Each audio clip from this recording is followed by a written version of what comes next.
When I started listing all the fairies of Europe for my Twitter account, the question occurred to me, is Santa, the all-knowing gift bringer with a host of elves, a fairy? A little disclaimer, I know that this is not as scholarly or researched as some of the academic articles and books that have been written on this topic. This is just some Christmas fun, and unlike the books and articles, it's free. Also, I will butcher the pronunciations of everything I talk about. Before we dive down this rabbit hole, or should I say reindeer hole, the like button is eating the subscribe button's milk and cookies. Maybe if you click the like and subscribe buttons, they will get along. If you want more fairy content, be sure to check out my Twitter. To be clear, the quote-unquote real Santa was St. Nicholas of Myra, who was a real person and not a magical being. The modern-day St. Nick, however, breaks into people's homes, eats their offerings, and leaves gifts. Is Santa not only influenced by older, pagan traditions, but a fae creature himself? Let's dive into the history of Santa Claus real quick. Many European countries have traditions of winter gift givers that predate Santa. As Christianity spread across Europe, children began to receive gifts from St. Nicholas on his feast day. After the Reformation, Protestant Christians tried to replace St. Nick with the Christ kind, baby Jesus giving gifts to children on Christmas. This never really caught on, however, and the focus on St. Nicholas remained. Another figure that would strongly influence the modern notions of Santa Claus was the British Father Christmas, a gift-giving old man who might be connected to older figures like the Green Man and Father Winter. But the modern Santa Claus wouldn't really emerge until the 1800s, influenced by two different things. One, Thomas Nast's illustrations of Santa in magazines, and to accompany the poem "'Twas the Night Before Christmas," which incidentally described him as a jolly old elf. And two, Haddon Sundblom's artwork of Santa for the Coca-Cola Company, which canonized Santa's iconic red and white outfit. But none of this makes Santa a fairy, so why is this even a question? Well, as Santa's legend grew, he gained more fairy traits. Firstly, he enters people's homes through some unknown magical means, often involving chimneys, aka hearths, once the center of the home and often the domain of fairies. For example, Ugin's Meath, the maternal Latvian fire spirit, the fairies from the Scottish folktale My Own Self, who travel through the chimney, Domovoi from Slavic tradition, who often haunt hearths or stoves and are appeased by food offerings, and Gabiya, the Lithuanian hearth spirit who appears as a woman wearing red. Additionally, this ability to enter and exit buildings undetected is a near universal fairy trait. He then eats food left by the house's inhabitants, and in exchange he gives gifts. Santa gives punishments to bad children as well. Offerings for fairies are common worldwide, as are punishments for disappointing the fair folk in some way. Brownies from Scotland are probably the most well-known and are often offered food offerings, often by the hearth. I already mentioned the Domovoi and Gabiya, who are also offered drink offerings. The ancient Lares from Rome were hearth gods or spirits given offerings, and these are just a few examples.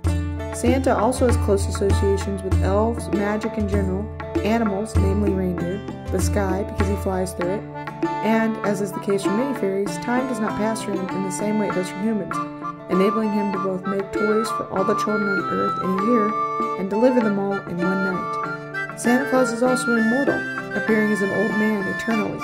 So why is Santa like this?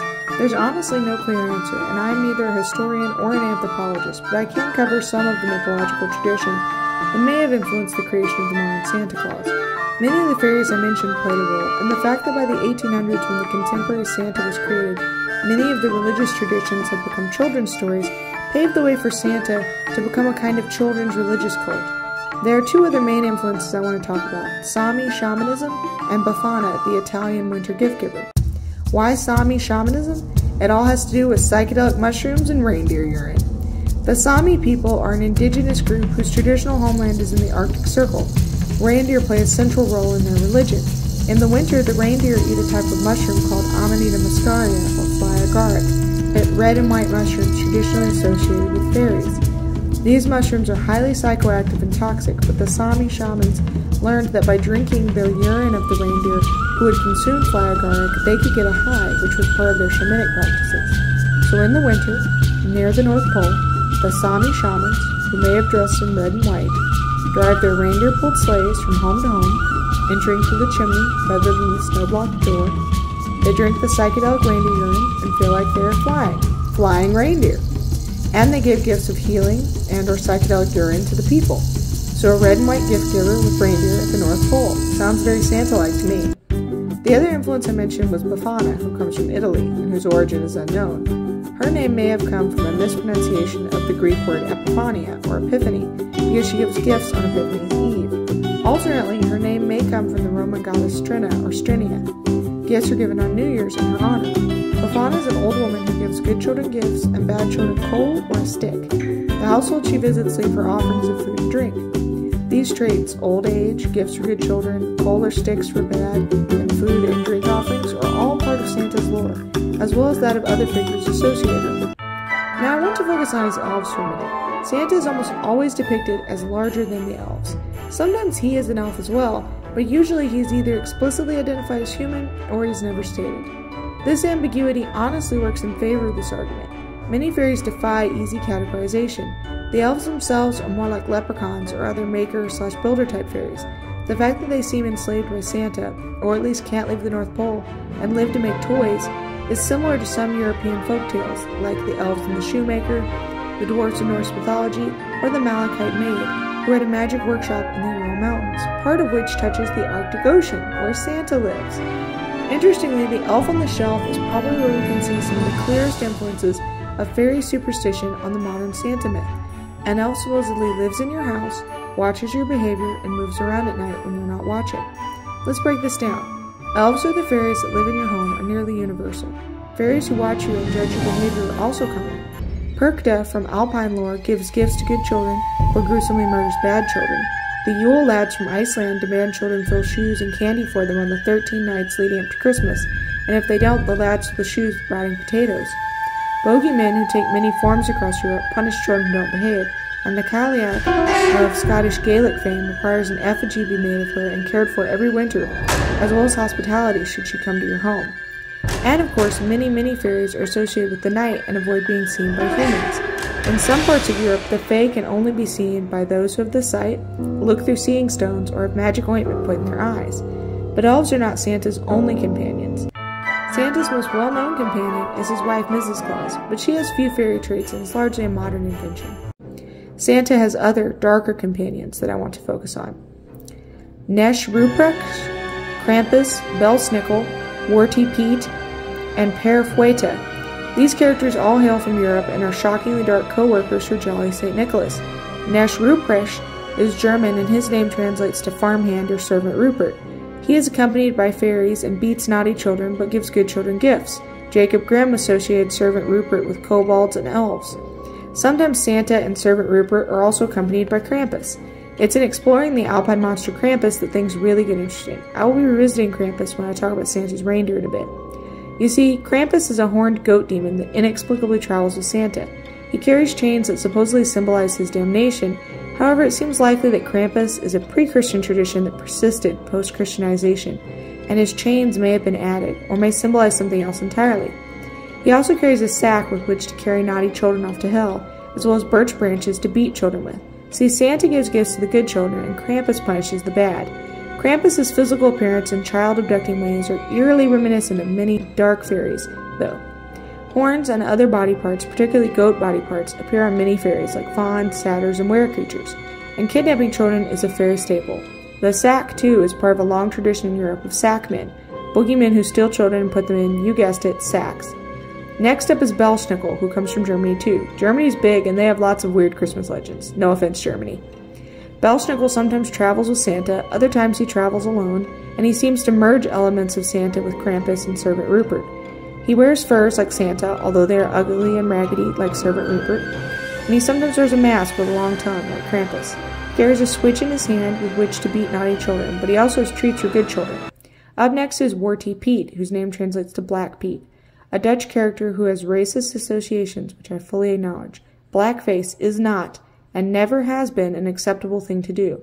I am not Dutch or a person of color, so this does not affect me personally, and I'm not attempting to speak for the people who are personally affected by this. I'm only going to speak on Warty Pete's ancient associations to fairy folklore. He accompanies St. Nicholas, and according to some theories, may have originated in a demon tamed by the saint. Of course, fairies and demons have long been connected. He was often used as a kind of bogeyman, much like the Krampus, to scare children into behaving. Additionally, there are some theories that Warty Pete's appearance may be a continuation of winter solstice rituals. However, I did not read Dutch, and my research didn't get very far. Suffice to say, this is yet another fae figure associated with Santa. Lastly, let's talk about Parafueta, Father Whipper, a creepy dude who whips naughty children while Santa gives the good children gifts. He has a whip, a large stick, or a bundle of switches, like many of the other characters I've covered. Sometimes he has a wicker backpack for carrying off children, like Krampus. Speaking of, remember how I said I'd circle back to him? Well, now it's time. Santa's reindeer are almost as famous as he is, and they have some fascinating pagan roots. They kind of have to, as the real-life Turkish saint never even saw a reindeer in his lifetime. The modern iteration of Santa was first depicted with reindeer in 1821 in Old St. Claus with Much Delight, an illustrated children's poem where he's shown with only one reindeer. 2 years later, Santa gets 8 reindeer in 'Twas the Night Before Christmas. I'm sure you know their names: Dasher, Dancer, Prancer, Vixen, Comet, Cupid, Donner, and Blitzen. It wouldn't be until 1939 that Rudolph hit the scene in a short story called Rudolph the Red-Nosed Reindeer by Robert L. May.